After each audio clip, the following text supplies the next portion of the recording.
Hello दोस्तों। तो आज आज का टॉपिक बहुत ही इम्पोर्टेंट है। क्या है वो टॉपिक? Rest and motion. क्या है? Rest and motion. हम रेस्ट की बात करेंगे और मोशन की बात करेंगे। जब भी रेस्ट और मोशन की बात होती है तो उसका इनिशियल टॉपिक क्या रहता है? डिस्टेंस और डिस्प्लेसमेंट, जो आपने 10th में पढ़ा है। फिर भी मैं आपको थोड़ा सा याद दिला के चलूँगा, ठीक है? ऐसा नहीं कि अब आप लोग कहने लगे कि सर 10th में पढ़े थे, नहीं पढ़े थे, आप बता देते। हम बताते हैं आपको, ठीक है? और बहुत ही बढ़िया से इसको फोकस होके पढ़िएगा, क्योंकि ये फिजिक्स की दुनिया है दोस्तों। फिजिक्स की दुनिया एक अजूबा है। आपके कंसिडरेशन, आपके इमेजिनेशन पे है, कितना कंसीडर कर रहे हैं आप, कितना इमेजिन कर पा रहे हैं। और फिजिक्स पूरा का पूरा मैथ्स ही है। वेक्टर से शुरू होता है और वेक्टर में ख़त्म हो जाता है, ठीक है? तो चलिए थोड़ा सा हम देखते हैं। पहले इनर्शिया, सबसे पहला टॉपिक तो हम जानते हैं, इनर्शिया। ये एक ऐसा बॉडी का नेचर होता है, नेचर ऑफ बॉडी,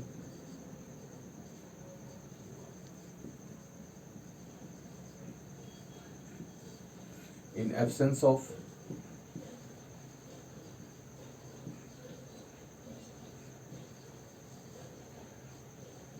फोर्स और external agency, body can be body would be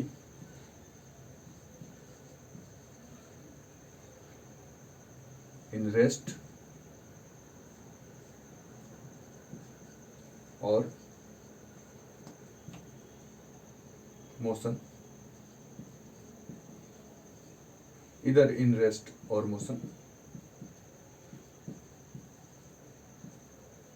in rest or in motion, ठीक है?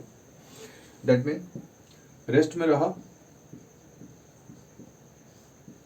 तो फर्स्ट स्टेज में, तो सेकंड स्टेज में भी जाते चले जाएंगे तो भी हमारा रेस्ट में ही रहेगा। और मोशन में भी रहा तो मोशन में ही रहेगा, राइट? ये हो गया एक इनर्शिया का डिस्क्रिप्शन। यदि हमारा फोर्स एब्सेंट है तो कोई बॉडी यदि रेस्ट में है तो रेस्ट में ही रहेगी, और मोशन में है तो मोशन में ही रहेगी। अब टॉपिक ये आता है कि रेस्ट और मोशन में हम कैसे समझेंगे सर कि रेस्ट में है और ये मोशन में है? ऐसे कैसे आपने कह दिया रेस्ट में है और मोशन में है? Then according to reference position, according to reference situation, हम कोई रेफरेंस पॉइंट लेंगे, उस पॉइंट से उस बॉडी का हम देखेंगे कि पोजीशन वेक्टर चेंज हो रहा है अकॉर्डिंग टू टाइम पासेज। अब ये मत कहिएगा टाइम रुक गया, तो टाइम रुकता नहीं है मेरे दोस्त, टाइम रुकता नहीं है, इस पे सोचने की जरूरत नहीं है।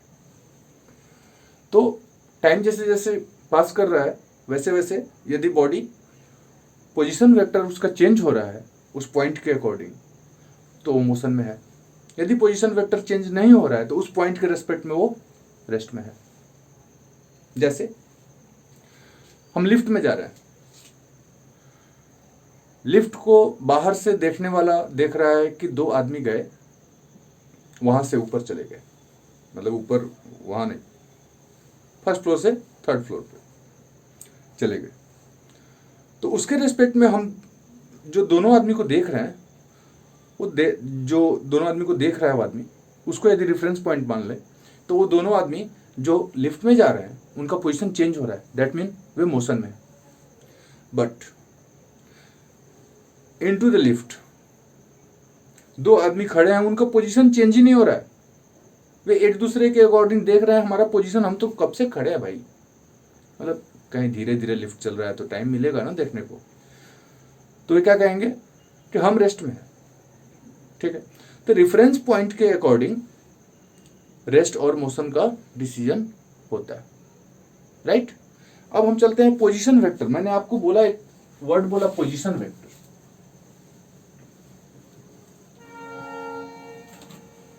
तो यदि कोई बॉडी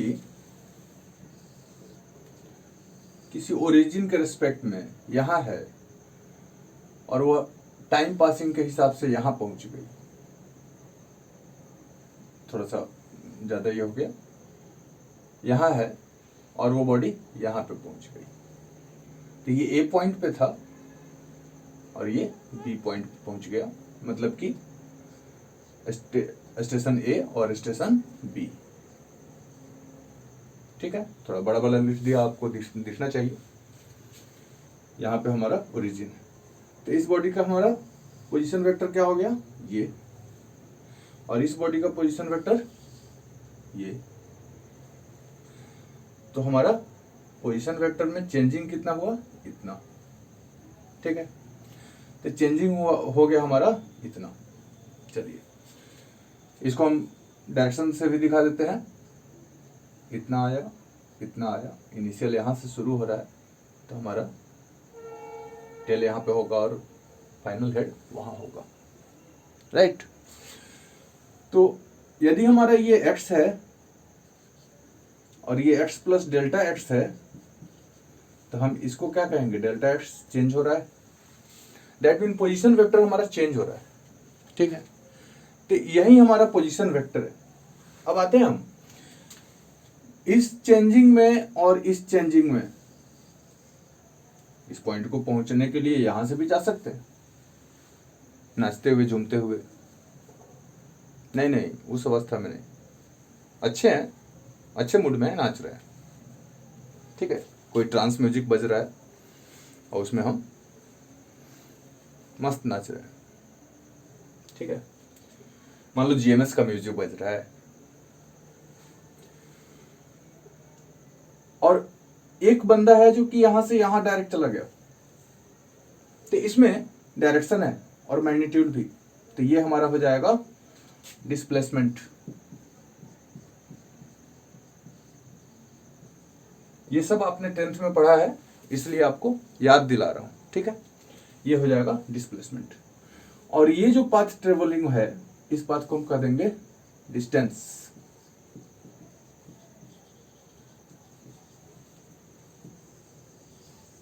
ठीक है, ये हो जाएगा डिस्टेंस। तो इसे हम दिखा देते हैं डेल्टा एस से, और इसे हम दिखा देते हैं डेल्टा एक्स से। ठीक है, इसमें हम वेक्टर भी दिखा देंगे बाद में। टाइम कितना लगा, यहां पे टी पॉइंट पे है और यहां पे टी और यहां पे T plus delta T, right. तो डेल्टा टी टाइम में हमारा ये सारी की सारी चेंजेस हो गई। तो एवरेज स्पीड क्या हो गया,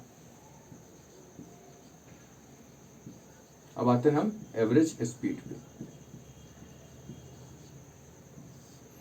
एवरेज स्पीड हम क्या लिखेंगे, एवरेज स्पीड हम लिखेंगे delta S upon delta T. ठीक है, तो आज हम स्पीड की डिस्कशन ज्यादा करेंगे, पहले भागेंगे नहीं, फिजिक्स की दुनिया में भागने से काम नहीं चलता। Delta S upon delta T, right. अब delta S upon delta T हो गया, इसको हम ऐसे भी लिख सकते थे कि S plus delta T, delta S minus S upon T plus delta T minus T, difference के तौर पे। ठीक है, लेकिन हमें मतलब इसी से, ये पहले वाले से, तो इसे हम कहेंगे एवरेज स्पीड, राइट। अब ये तो था डेल्टा टी टाइम डिफरेंस के थ्रू हम देख लिए कि delta S with respect to delta T हमें एवरेज स्पीड मिल गया।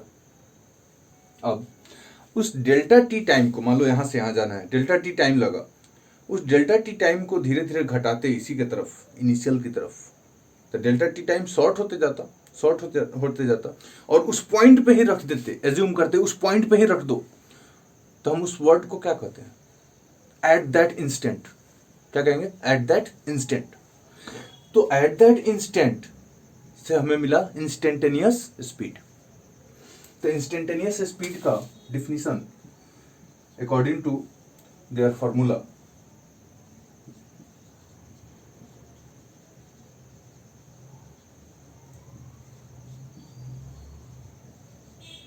क्या हो गया, delta S by delta T where limit delta T tends to 0। मतलब कि एक लिमिट हमने फिक्स कर दिया जिसमें डेल्टा टी 0 की तरफ टेंड कर रहा है, मतलब डेल्टा टी 0 की तरफ चेंज कर रहा है, मतलब इस टी से चल के यहां तक पहुंचा था तो हमारा डेल्टा टी डिफरेंस था, यदि इस पॉइंट से चल के इसी पॉइंट पे रह जाता तो 0 डिफरेंस होता। तो वैसे स्थिति में हम क्या कहेंगे, इसको ds अपॉन dt। ठीक है, तो इसको हम अब इस पर प्लॉट करते हैं। एवरेज स्पीड को हम लिखेंगे v average is equal to delta s by delta t। देखते चलिएगा। और इंस्टेंटेनियस स्पीड को लिखेंगे ins, v ins सफिक्स में ins रहेगा, तो इसको हम कहेंगे ds अपॉन dt। ठीक है, दो चीज हमें मिल गए और डिफिनीशन क्या हुआ,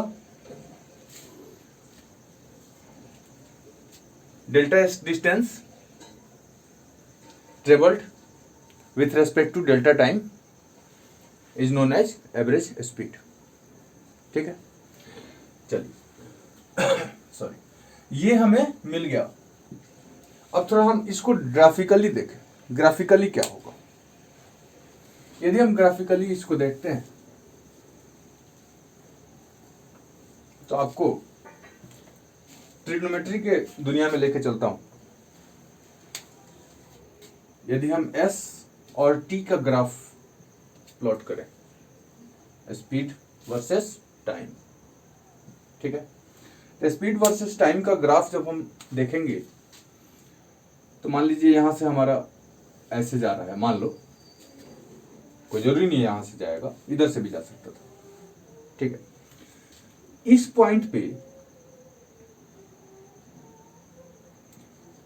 टी टाइम है और इस पॉइंट पे जाते ही T plus delta T time हो जाता है। क्या हो जाता है, T plus delta T. That mean delta T times का डिफरेंस हुआ।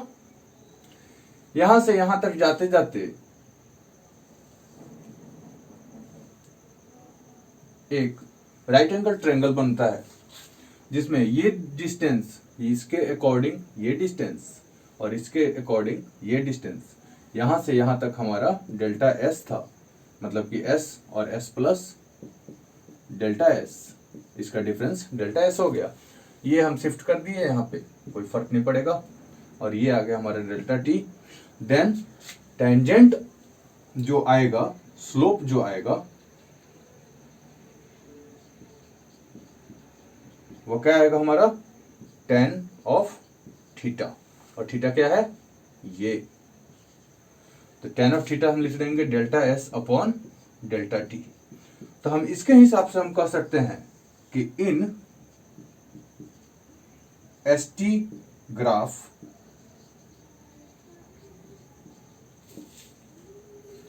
Slope gives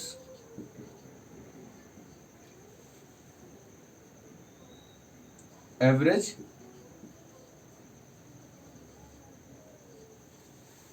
speed. ठीक है, स्लोप गिव्स एवरेज स्पीड। तो ये हमारा जो एवरेज स्पीड आया स्लोप से, और स्लोप कैसे निकलता है, tan थीटा से। ठीक है, तो हमारे किसी भी पॉइंट पे यदि हमें निकालना हो तो हम क्या निकालेंगे, इसी स्लोप को हम रिड्यूस कर देंगे ds अपॉन dt पे, तो हमारा आ जाएगा ये वाला फॉर्मूला, राइट। तो एवरेज स्पीड कैसे देगा, स्लोप हम देख लिए कैसे निकालेंगे, इस पॉइंट पे डेल्टा एस डिफरेंस के बाद हमारा इतना डिस्टेंस तय कर रहा था और डिस्टेंस तय करने में हमारा टाइम ले रहा था डेल्टा टी। तो delta S upon delta T कर दिए तो एस टी ग्राफ हमें v देता है। ठीक है, एस टी ग्राफ हमें v देता है और कैसे देता है, डिफरेंशिएट करने पे। तो differentiation of s with respect to time is known as instantaneous velocity, instantaneous speed। ठीक है, अब उसी को वाइस वर्सा कर देंगे, इंटीग्रल मेथड से इंटीग्रेट कर देंगे तो हमारा वीटी ग्राफ दे देगा स्पीड। कैसे दे देगा वो भी शॉर्ट में समझ लें। थोड़ा सा वीडियो लॉन्ग हुआ, फिजिक्स के वीडियो थोड़े से लॉन्ग होते हैं, इसमें कोई बड़ी बात नहीं है, लेकिन इसको छोड़ देने के बाद फिर कॉन्सेप्ट हिल जाएगा। मान लीजिए कोई वीटी ग्राफ है, यहां पे हमारा v प्लॉट कर दिया, यहां पे t। तो ये वीटी ग्राफ का जो टोटल कवरेज एरिया होगा वो हमें देगा स्पीड, और वो क्या हो जाएगा हमारा v equal to ds upon dt। यहाँ पे इंस्टेंटेनियस लिखने की जगह पे मैथमेटिकली इतना लेके चल रहा हूँ, ds is equal to v dt integrate both side 0 to s हो गया, 0 to s लेके चलो एक टर्म एंड कंडीशन के हिसाब से, नहीं तो s से s प्लस डेल्टा s भी लेके चल सकते हैं, और ये 0 to t यदि लेके चलते हैं, चाहे t plus t plus delta t, तो हमारा क्या दे देगा, ये s दे देगा और ये v हमारा बाहर आ जाएगा। नहीं, v बाहर नहीं निकालेंगे, ये इतना ही पे फॉर्मूला रहने देंगे। अब कहिएगा कि सर ये इसमें आप कंफ्यूजन क्यों दे रहे हैं। कंफ्यूजन नहीं, एक चीज याद आ गया बताने को, मैं बता देता हूं आपको। यहाँ पे जो भी v रहेगा वो अकॉर्डिंग टू t चेंज हो रहा है, अकॉर्डिंग टू टाइम चेंज हो रहा है। That mean v is here v is a function in terms of time. मान लो v इक्वल टू दिया रहता 2t स्क्वायर प्लस 1, तो हम 2t स्क्वायर प्लस 1 रख के तब डिफरेंशिएट करते, इंटीग्रेट करते, तब हमारा इससे स्पीड भी आ जाता, राइट। तो जो भी हम इसमें देखे, क्या क्या देख लिया आज, इनर्शिया से शुरू किए एट लिंक वाइज, rest and motion reference point के अकॉर्डिंग, उसके बाद पोजीशन वेक्टर, उसके बाद डिस्टेंस एंड डिस्प्लेसमेंट, और उसके बाद डिस्टेंस से हम शुरू हुए तो speed, average speed and instantaneous speed with graph हमने देखा। ठीक है, तो नेक्स्ट टॉपिक में मैं आपको बताने जा रहा हूं, जो भी नेक्स्ट वीडियो मेरा आने वाला है उसमें इंस्टेंटेनियस वेलोसिटी और एवरेज वेलोसिटी बताएंगे। ठीक है, और उसके बाद कैसे वेलोसिटी टाइम ग्राफ प्लॉट किया जाता है, उस पे न्यूमेरिकल क्या आता है, ये जानने वाले हैं हम लोग। तो और उसके बाद हम उसके इक्वेशन पे भी चलेंगे, टाइम इक्वेशन जो डिस्टेंस टाइम इक्वेशन जो था s equal to ut plus half at square, उसमें एक्सीलरेशन आएगा, एक्सीलरेशन कैसे होगा, उसका डिफरेंशिएशन पैटर्न कैसा रहेगा, इंटीग्रल पैटर्न कैसा रहेगा, ये सब चीज़ आपको मिलने वाला है। तो B focus on physics. Physics कोई मजाक चीज़ नहीं है, बट मैं आपको मजाक बना के पढ़ाऊँगा जिससे कि आपके दिमाग में आ जाए। तो यदि मेरा वीडियो आपको अच्छा लगा हो तो आप उसको लाइक कर सकते हैं, एंड आप व्यूवर्स हैं, रेगुलर व्यूवर्स बनना भी चाहते हैं, या कभी आपको लगा कि हाँ सर ने अच्छा बताया था, तो आप उसको सब्सक्राइब भी कर सकते हैं, राइट। तो आज के वीडियो में इतना ही रखना है। Thank you.